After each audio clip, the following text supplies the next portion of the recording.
Bismillahirrahmanirrahim. Assalamualaikum warahmatullahi wabarakatuh. Selamat pagi semuanya. Pada kesempatan kali ini, saya akan menjelaskan terkait dengan jenis bank menurut kegiatan usaha. Adapun jenis bank menurut kegiatan usaha, itu terbagi atas dua, yaitu bank konvensional dan bank syariah. Untuk bank konvensional sendiri, itu terdiri atas bank umum konvensional, seperti bank-bank BUMN yang Anda ketahui bersama itu, Bank Mandiri, BNI, dan lain-lain, maupun pada bank swasta ya, seperti BCA, dan lain-lain itu ya. Juga ada BPR konvensional. Ini ya, BPR ini kan concern di bidang perkreditan. Sementara pada bank syariah, itu ada bank umum syariah, sebut saja dulu ada Bank Syariah Mandiri ya. Habis itu juga ada BRI Syariah itu ya, dan lain-lain ya. Yang mana beberapa perusahaan itu kan akhirnya bergabung sekarangnya merger menjadi berganti nama menjadi Bank Syariah Indonesia (BSI). Nah, juga ada Bank Pembiayaan Syariah.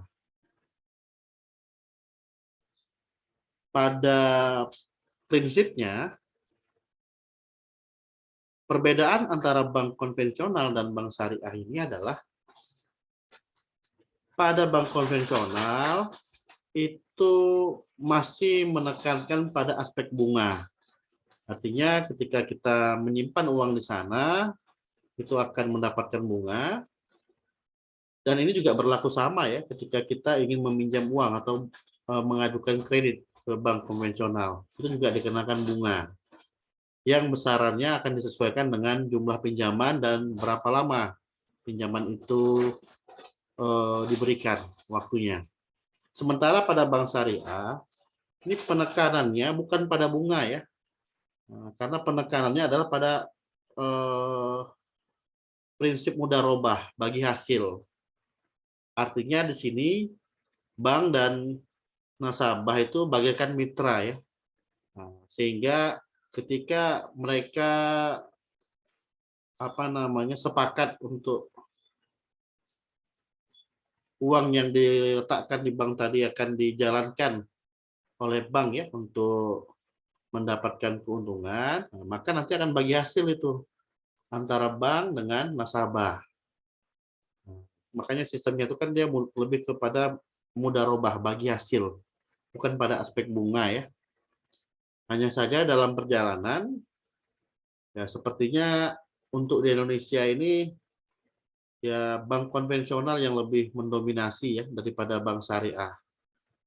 Nah, pada demikian ya karena masyarakat kita sendiri yang memang lebih senang kepada bank konvensional ya, dengan berbagai macam alasan. Ada yang kemudahan dari segi bertransaksi, mengingat sarana prasarananya sudah tersedia gitu ya.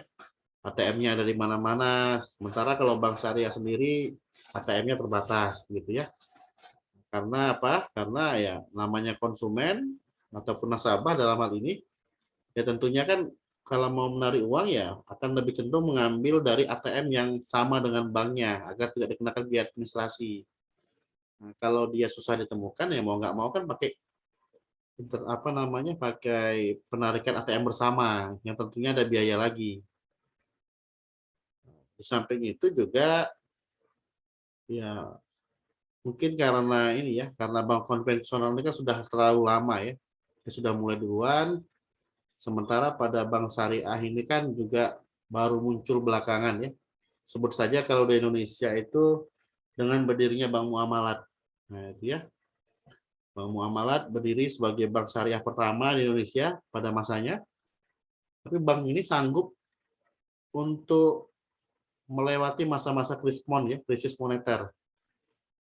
Nah, jadi di saat bank-bank lain gulung tikar, sebut saja ada BDN pada masa itu, Bank Dagang Negara, terus juga ada bank-bank lain ya, yang pada saat itu pada banyak yang ini ya gulung tikar.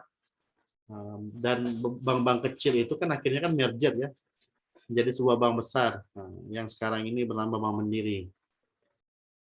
Jadi untuk masa-masa sulit seperti itu ya Bank Muhammad berhasil melewatinya ya di masa-masa krismon itu ya, dan sekarang juga masih bisa bertahan. Nah itu ya. Dan karena Bank Muhammad ini juga lah pada masanya bank-bank BUMN yang ada itu melihat animo masyarakat tinggi, nah itu ya, artinya orang sudah mulai ada ketertarikan lah untuk melihat apa sih bank syariah itu, nah, bagaimana sih mekanismenya begitu ya. Nah, muncullah bank-bank syariah lainnya. Nah, sebut saja pada masa itu ada bank syariah Mandiri. Nah, ini ya bank syariah Mandiri muncul, ada lagi BTN syariah itu ya, BRI syariah, bahkan sekelas BPR pun ada juga yang syariah kan begitu. Nah, artinya apa? Artinya pangsa pasarnya cukup bagus. Nah, dengan penduduk Indonesia yang 80% lebih ya, itu beragama Islam, ya ini menunjukkan ya mempunyai pangsa pasar sendiri dia untuk bank syariah ini. Nah, karena sudah ada beberapa juga orang yang mempunyai pandangan ya nggak setuju dengan konsep di bank konvensional ya. Apalagi ini juga seiring dengan adanya fatwa MUI bahwa bunga bank itu adalah riba. Sehingga banyak yang mulai bergeser ke bank syariah. Oke, sedikit pengantar materi dari saya. Untuk selanjutnya tugas Anda, tolong buat ini ya, buat perbedaan antara bank konvensional dan bank syariah tadi. Terus Anda analisis ya, nah, kenapa konsumennya lebih banyak bank konvensional daripada bank syariah. Selain daripada yang sudah saya jelaskan tadi tentunya ya. Nah, di samping itu, coba Anda buat analisis SWOT lah ya. Nah, analisis SWOT itu apa? Analisis SWOT itu maksudnya ya bagaimana strength, bagaimana kekuatan, W itu weakness ya, bagaimana kelemahan, terus O-nya itu opportunity, peluang, dan T-nya itu adalah threat, tantangan. Nah, jadi bagaimana kekuatan daripada bank syariah dan bank konvensional, weakness-nya itu ya berarti bagaimana kelemahan daripada kedua bank tersebut, O-nya itu opportunity ya, Anda berbicara bagaimana peluang daripada kedua jenis bank ini. Dan threat ini ya berisi apa ancaman yang akan mereka hadapi ke depannya ya. Silakan ya. Jadi untuk pertemuan kali ini saya minta Anda buat tugas itu ya. Dan nanti dikumpulkan sesuai dengan waktu yang sudah saya tentukan. Baik, demikianlah pertemuan kita pada kali ini. Lebih dan kurangnya saya mohon maaf. Wabillahi taufiq. Assalamualaikum warahmatullahi wabarakatuh.